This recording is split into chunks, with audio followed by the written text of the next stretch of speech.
Hello दोस्तों, मैं रदीस और आप देख रहे हैं यू आर रदीस। जैसा कि आपको पता है कि आज 7 मार्च है और आज यूपी इलेक्शन के आखिरी चरण था। 7वां चरण आज था। आज की वोटिंग 6 बजे कंप्लीट हो गई। अब लोगों की जिज्ञासा है जानने की कि आखिर मुख्यमंत्री कौन बन रहा है, आखिर हमारे राज्य का सीएम, आखिर हमारे राज्य की सीएम की कुर्सी पर कौन बैठ रहा है, कौन बनेगा इस बार का किंग। सबकी नज़र टिकी हुई है 10 तारीख पर। 10 तारीख के क्या नतीजे होंगे। लेकिन उससे पहले आज से 7 बजे से ही एग्जिट पोल सारे न्यूज़ चैनल पर चल रहे हैं। कुछ न्यूज़ चैनल्स दिखा रहे हैं कि बीजेपी सत्ता में आ रही है, तो कुछ न्यूज़ चैनल्स दिखा रहे हैं कि समाजवादी इस बार कड़ी टक्कर दे रही है भारतीय जनता पार्टी को। अगर आप गोदी मीडिया चैनलों की बात करें तो वहाँ पे समाजवादी का पत्ता साफ दिख रहा है और भारतीय जनता पार्टी पूर्ण बहुमत से सरकार बनाती हुई नजर आ रही है। लेकिन अगर आप फैक्ट की बात करें, मैं भी एक रिपोर्टर हूँ, मैं भी जगह जगह जाता हूँ रिपोर्टिंग करने। लोगों के दिल में क्या है ये तो नहीं जाना जा सकता, लेकिन रिपोर्टिंग करते समय हिंदू मुस्लिम इस बार मुद्दा नहीं था, राम मंदिर मुद्दा नहीं था, काशी विश्वनाथ मुद्दा नहीं था, अयोध्या झांकी है काशी मथुरा बाकी ये मुद्दा नहीं था। लोगों के दिल की मैं बात नहीं कर रहा हूँ, लोगों ने जो मुझे बताया मैं उसकी बात कर रहा हूँ। मुद्दा ये सारा नहीं था। हाँ, मुद्दा जो था, कुछ तो अंधभक्त थे, कुछ तो सपोर्टर थे, कुछ तो पैदाइशी सपोर्टर थे बीजेपी के, और कुछ जो अनपढ़ हैं जिनको ये नहीं पता कि आखिर राज्य में कौन मुख्यमंत्री इस समय है, वो केवल मोदी जी के नाम पर वोट देने के लिए निकले हैं। क्योंकि मैं आपको फैक्ट बता रहा हूं, आप अगर रिपोर्टिंग भी मेरी देखेंगे पिछले वीडियोस में, बहुत सारे लोगों को गांव में जो एकदम गांव में रहते हैं, देहात में रहते हैं, उनको ये नहीं पता कि आखिर हमारे राज्य का मुख्यमंत्री कौन है।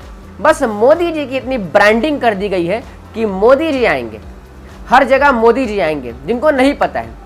और अगर दूसरी तरफ अखिलेश यादव जी की बात की जाए, समाजवादी पार्टी की, तो बहुत कड़ी टक्कर दे रहे हैं, वाकई में ज़बरदस्त टक्कर है। मैं अगर अपने एरिया की बात करूं, वाराणसी दक्षिणी की, जिधर से कामेश्वर नाथ किशन दीक्षित जी थे समाजवादी पार्टी से, और नीलकंठ तिवारी जी थे भारतीय जनता पार्टी से, दोनों में कड़ी टक्कर हुई है। और इतनी ज़बरदस्त टक्कर हुई है कि जो जीत का मार्जिन होगा वो ज़्यादा नहीं होगा। आई मीन 1000 से 2000 3000 के बीच हो सकता है, ऐसा अनुमान लगाया जा रहा है।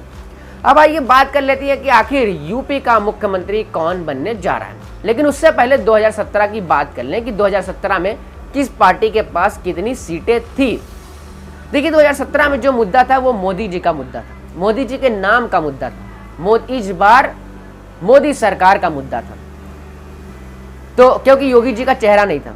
2017 की बात कर ली जाए तो बीजेपी के पास 312 सीटें थी, समाजवादी के पास केवल और केवल 47 सीटें थी, और बीएसपी यानी बहुजन समाजवादी पार्टी के पास, बहुजन समाज पार्टी के पास 19 सीटें थी, और कांग्रेस के पास केवल 7 सीटें थी।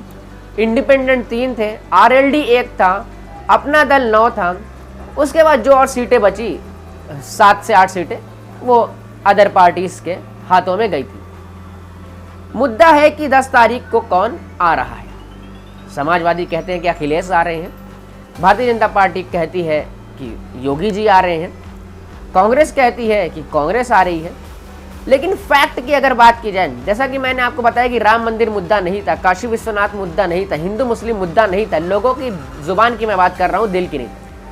तो मुद्दा ये था कि या तो लोग परेशान हैं इस पार्टी से, इस गवर्नमेंट से, या तो लोग जो सपोर्ट कर रहे हैं वो अनाज, 5 किलो अनाज,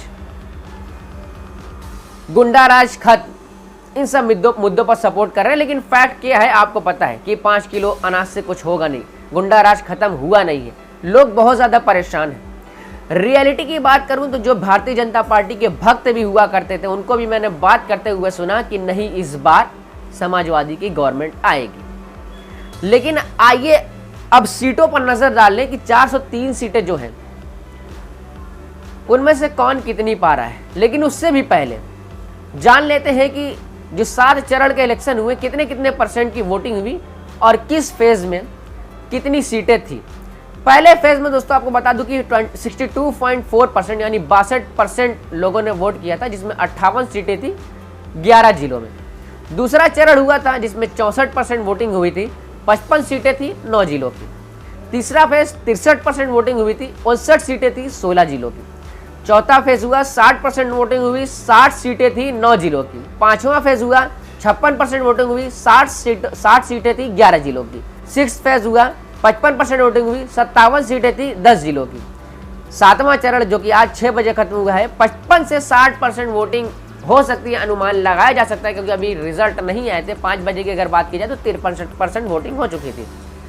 57 सीटों पर चुनाव हुआ है, 10 जिलों की। अब आइए बात कर लेते हैं फैक्ट की, क्योंकि मैं आपको ज्यादा वेट नहीं कराऊंगा। देखिए, लोगों का जो मुद्दा था वो परेशानी का मुद्दा था।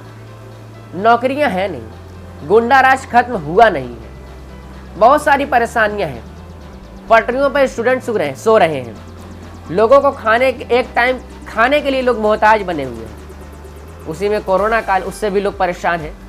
कोरोना काल लोग भूले नहीं हैं, अपने परिजनों की लाशें लोग नहीं भूले हैं, ट्रॉली पे, टोटो पे, ये सब नहीं भूला है कोई।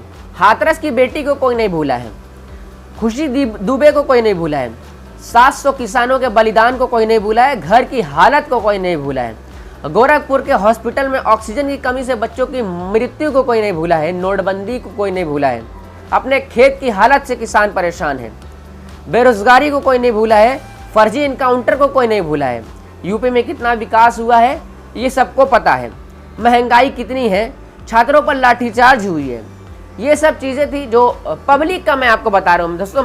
आप ये मत समझिएगा कि मैं बाइस्ड हूँ, मैं बाइस्ड नहीं हूँ, मैं न्यूट्रल हूँ, बिल्कुल न्यूट्रल वाली बात करूँगा। ये सब जो है ये स्टूडेंट ने मुझे मैसेज किया है, पब्लिक ने मुझे मैसेज किया है, तो ये सब पब्लिक की सोच है। मैं आपको केवल सोच बता रहा हूँ कि पब्लिक जब वोट करने जा रही थी तो ये सोचकर नहीं जा रही थी कि भारतीय जनता पार्टी को वोट करना है, या ये सोचकर नहीं जा रही थी कि समाजवादी पार्टी को वोट करना है। इस बार पब्लिक के जो मूड था वो था बदलाव का, बदलाव करना चाहती थी, अपनी हालत में सुधार करना चाहती थी। पब्लिक ऐसी गवर्नमेंट चाहती है जो उनकी बातों को सुने, जो उनके मेन मुद्दों पर काम करें। मंदिर खाने को नहीं देगा, मस्जिद खाने को नहीं देगा, बेरोजगारी खत्म करने वाली सरकार को चुनने गए थे। इस बार जो लोगों की वोटिंग करने के जो मूड था मैं वो बता रहा हूँ आपको। लोग चाहते हैं कि मेरे बच्चों को नौकरियां मिले, तो अब ये सब चीजें, अब इन सब मुद्दों पर भी भारतीय जनता पार्टी ताकतवर तो नजर आती आई है, टक्कर तो बहुत है, लेकिन फिर भी दोस्तों इन सब के बीच जो रिजल्ट्स निकल कर सामने आए उसमें ये देखा जा रहा है कि जो वोटिंग परसेंटेज है इस बार, टोटल परसेंटेज 45 से 50% वोटिंग हुई है भारतीय जनता पार्टी को, 35 से 40% के बीच वोटिंग हुई है समाजवादी पार्टी को, और लगभग 10 से 13% वोटिंग हुई है बहन कुमारी मायावती जी को, और रेस्ट जो है वो कांग्रेस और असदुद्दीन ओवैसी वाली पार्टी को और अन्य पार्टियों को हुई है। दोस्तों, इतनी सारी परेशानियों को बाद भी जो रिजल्ट निकल कर सामने आ रहा है, मैंने आपको इतनी परेशानी बताई, जनता की इतनी परेशानी बताई, जनता के मुंह से मैंने इतनी परेशानी सुनी, लेकिन फिर भी जो रिजल्ट निकल कर सामने आए दोस्तों वो बहुत चौंकाने वाले रिजल्ट निकल कर सामने आ रहे हैं। जो एग्जिट पोल में है वो आंकड़े ये बता रहे हैं दोस्तों, अगर मैं अपना आंकड़ा बताऊं तो लगभग 220 से 30 सीटें भारतीय जनता पार्टी को, 150 से 160 सीटें समाजवादी पार्टी को, 10 सीटें कांग्रेस को, 5 सीटें असदुद्दीन ओवैसी को, और लगभग 5 सीटें ही बहन कुमारी मायावती को और रेस्ट अन्य पार्टियों को। तो दोस्तों, चौंकाने वाला रिजल्ट ये है कि इस सब परेशानियों के बावजूद, जनता की इतनी परेशानियां थी, फिर भी उसने इस गवर्नमेंट को चुना है, यानी भारतीय जनता पार्टी को चुना है। जो एग्जिट पोल के आंकड़े हैं वो यही कह रहे हैं, और अगर अन्य चैनलों की मैं बात करूं तो उसमें जो एग्जिट पोल के आंकड़े वो और ज़्यादा चौंकाने वाले हैं। लगभग 290 से 300 तक भारतीय जनता पार्टी की सीटें आ सकती हैं, और 100 से 105 सीटें समाजवादी पार्टी की आ सकती हैं, और केवल 2 से 3 सीटें इस बार बीएसपी निकाल रही है। तो दोस्तों, ये चौंकाने वाले आंकड़े हैं। इस बार भी भारतीय जनता पार्टी सरकार बनाने जा रही है, ये एग्जिट पोल के नतीजे हैं दोस्तों। लेकिन अभी ये फाइनल नतीजे नहीं है। अभी फाइनल नतीजे जैसा कि आपको भी पता है कि 10 तारीख को आने वाले हैं, तो 10 तारीख का वेट भी करते हैं और देखते हैं क्या नतीजे निकलकर सामने आते हैं। उम्मीद करता हूँ कि वीडियो पसंद आया होगा। पसंद आया तो लाइक शेयर कमेंट करना भूले। मिलते हैं नेक्स्ट वीडियो में, बाय बाय।